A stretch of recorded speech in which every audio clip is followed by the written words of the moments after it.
Hey, it's your boy Sergeant Hooked on Heroes. If you didn't know from last review, we have rebranded the channel to Sergeant Hooked on Heroes.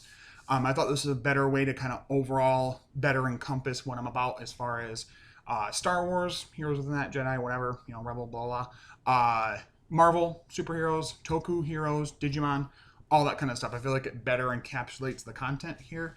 Um, and in general is what I'm about. I've always been about, heroic deeds and doing the right thing and all that kind of stuff. It's always been something that kind of spoke to me, as a person watching this kind of stuff growing up and even now.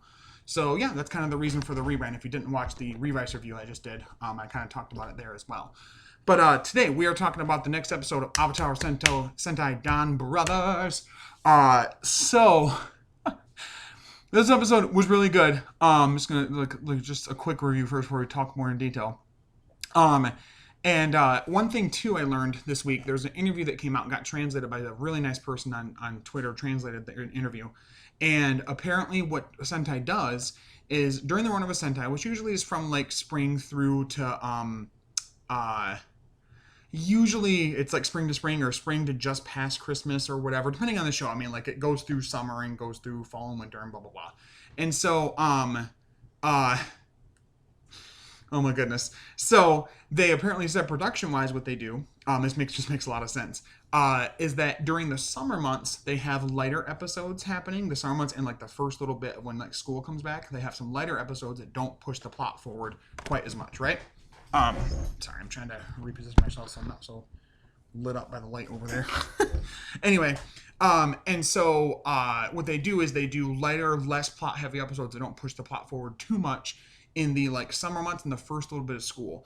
And they do that because they know most of their viewers, which are mostly children. I mean, there is some clearly adults and stuff like us that watch it, but they know that it's mostly school children and that they're more prone to watching, to like paying attention to more plot heavy stuff when they're school, where they can like kind of do their schoolwork, do their thing, and then kind of take a break and be able to have this really great story to kind of relax them a little bit.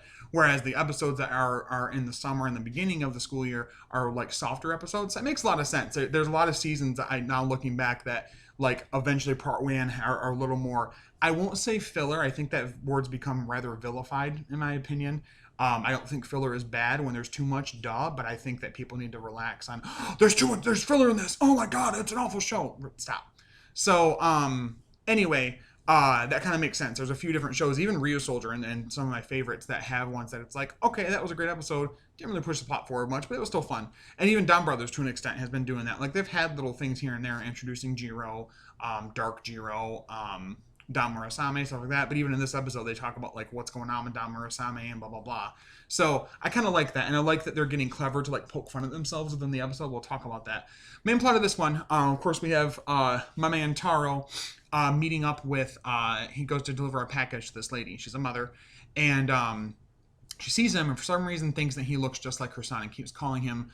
What was it? Is it Koichi or Shinoichi? I can't remember his name, but she keeps calling him by her son's name, right? And he's like, but that's not, he's trying to tell her that's not his name, and she keeps interrupting him.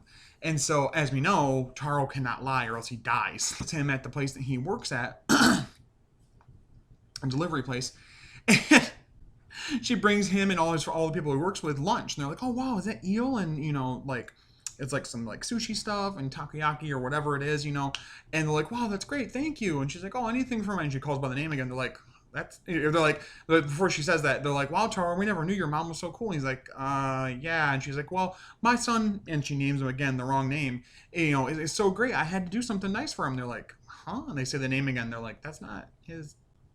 And so he gets back to the Donboro Cafe eventually and is talking to the team. They first are talking about, Haruka says, first we want to talk about the problem child, Jiro. And it's such a good descriptor of my man. Like, he's going through it. He's got multiple personalities going on. Somehow they can physically separate into his Don Torbolt and his Don Drogoku personality. I don't understand how that's possible. We'll probably never get it explained even. We just have to go along for the ride. So, anyway, we're talking about that, and then Haruka also brings up, like, also that mysterious purple warrior. Like, there's so many things I don't understand. They just completely don't listen to her, don't even address it. But Taro talks about what's going on, and she's like, well, this might be a good opportunity. Like, we can probably help her, which I do like this part about the team, is that even at their most goofy and, like, vain, they still want to help people and, like, make people happy, which is crucial to a Sentai season. Like, yes, the fighting and the transformations and the new people that, new Rangers that join and blah, blah, blah, and villains and whatnot. But to see that the team is like solely focused on truly wanting to help people and keep them safe, good stuff. So anyway, we get this really great sequence where he's talking about wanting to help the lady, and Taro's like, "Well, I can't lie." He's like, "Well, I have a solution for that." What they do is they set up this thing where he has a microphone, like a earpiece in, and a little microphone somewhere else that he's being fed what to say, and then whenever he has to answer this lady, he doesn't have to say anything, meaning he doesn't technically lie. And so every time that she asks him something, it's Shinichi taking over, and he just goes, and this works for a while. There's a good chunk where it's just Shinichi in control. Then we get to my favorite part of the episode where he's not. So he eventually goes like out to like a lunch or something with the mother, and he like the first day of doing it, he's like, I'm exhausted. Like, yeah, I didn't die from it because I wasn't lying myself, but this still feels wrong. They're like, no, we're helping, blah blah blah. And he's like, I guess. And so he talks to the mother, and all of a sudden the way he's talking inspires Shinichi, anyway, really inspires him to do a haiku, right? Oh, now a haiku. And he goes, and he puts his little hand up like Shinichi does. It's kind of funny how he did the same thing, not little hand, his hand up the same way as Shinichi. And gives his haiku, and she's like, huh? And he's like, what? She's like, what was that? And he's like, what do you mean? He goes, that was weird. You don't need to talk like that. And he's like, why? He's like, that's how old men talk. You don't need to talk. You're young. And Shinichi essentially has an argument with her that like his bohemian kind of, drifter kind of lifestyle is good, and she doesn't agree with him or whatever, and he gets pissed and leaves. I'm done. And he walks away. So then we get Tsuyoshi taking over, right? And that's fine for the most part until all of a sudden Tsuyoshi inserts a thing into it that the son got married at some point. What? You never told me that. I never met her. Are you sure she's not? She must be scamming you. And so Tsuyoshi took that personally and thinks she's talking about Miho. He's like, my Miho would never do that. How dare you? Blah, blah, blah. And gets all pissed and he leaves. So then Haruko's like, well, I guess it's my turn. So you think she's going to get on the microphone. It's like, how's that going to work? Seeing as she's a girl, she'll tell it's a girl's voice, right? My girl shows up in a different outfit and is like, I'm his, his wife, blah, blah, blah. And she's like, you're pretty young, aren't you? Well, yeah, he's a little older, but blah, blah, blah, blah. We're in love. And like just joking. And Taro's like clearly like disgusted and confused. Like, this is weird.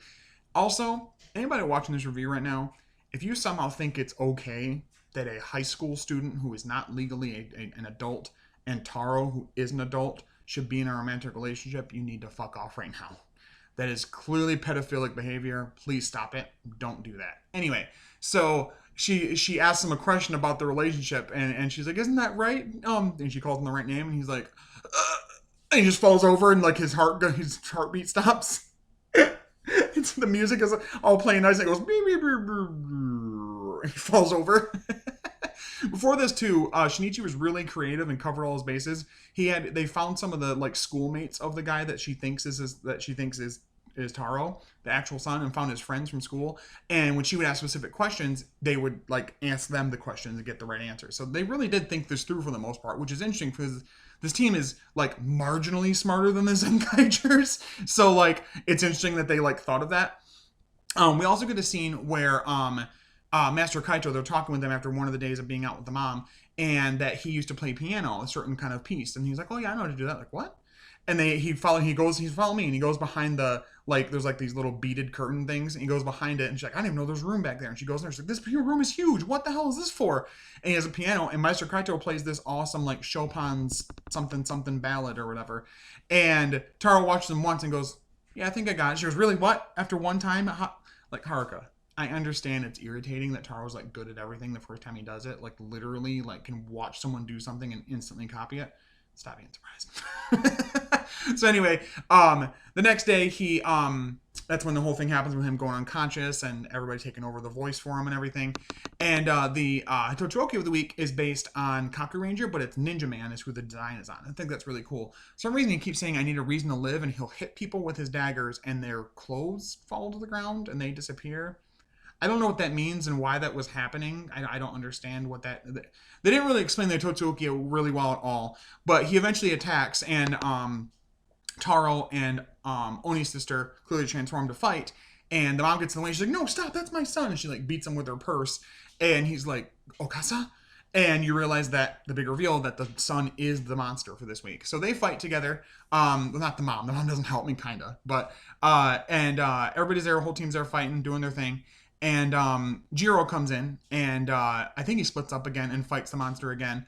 And we get another fight with the Toradora Dragonjin, the mecha for him, which I love that I was right about what I was seeing there. That like technically the gatai of the two Robotaro forms going together is the dragon caging the wolf and like reining him in. Happens a couple times in the fight. They literally like do the entire sequence over again because he lets him out to like double attack for a bit, and then he goes back to get back here. Come on, I'm not letting you out again. And they fight and they defeat the monster, and that releases the sun.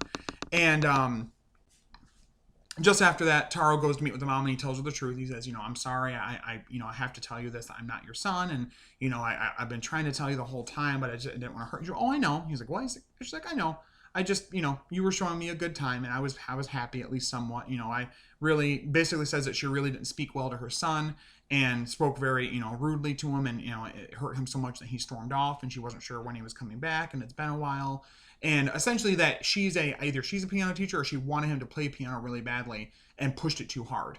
And he just essentially was like, fuck off, and left. So at the end of it, we see Taro playing the song for her. He wanted to be able to play it for her, and he's playing it at the end on Master Kaito's piano at DonBrothers Cafe. And it's intersected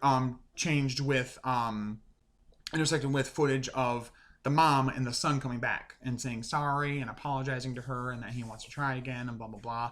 So again, a really good episode and more of like a Taro focus and like a team fun, slice of life focus episode than it is anything else. Probably give it a straight, I would say, probably a straight 10 out of 10 just on the humor alone. I was cackling the entire time through. It was overall really, really good. I'm hoping that we're going to inch closer to getting more like stuff about the beast persons becoming more of a prevalent threat, more of what's going on with Damura Asame, if it's just this like, AI thingy in a suit, or if it'll ever be somebody's like power set to turn into. Stuff about, finally revealing Inu Brother as Inu Brother, if we're going to do more of that. So hoping we get more with those things coming up. But I do understand, like I said, understand that like they're in a production pace right now where they're doing lighter plot episodes to let people kind of have fun and watch where they want to, where the more tighter focused ones are going to be a little bit later once school starts back up and all that, where they know kids are going to be like wanting a break and rushing to the TV to watch something. So anyway, like I said, overall I think I'm gonna give it a perfect score, 10 out of 10. I really enjoyed the episode, but let me know in the comments what you guys thought of this week's episode of Taro and his fake mom. The episode. What was your favorite parts, least favorite parts, favorite quotes, something like that. What would your personal score be? What are your theories going forward with the show and what's going to happen? I did put up, I'm hoping by the time this goes up, I've put up my Kamen Rider Revice review for episode 48. Watch that, check that out if you'd like. I did also put up recently a Star Wars video about why I personally love Knights of the Old Republic 2, The Sith Lords. Check that out if you're interested in my Star Wars content. But as always, stay hooked on them heroes. I will talk to you later. Bye-bye.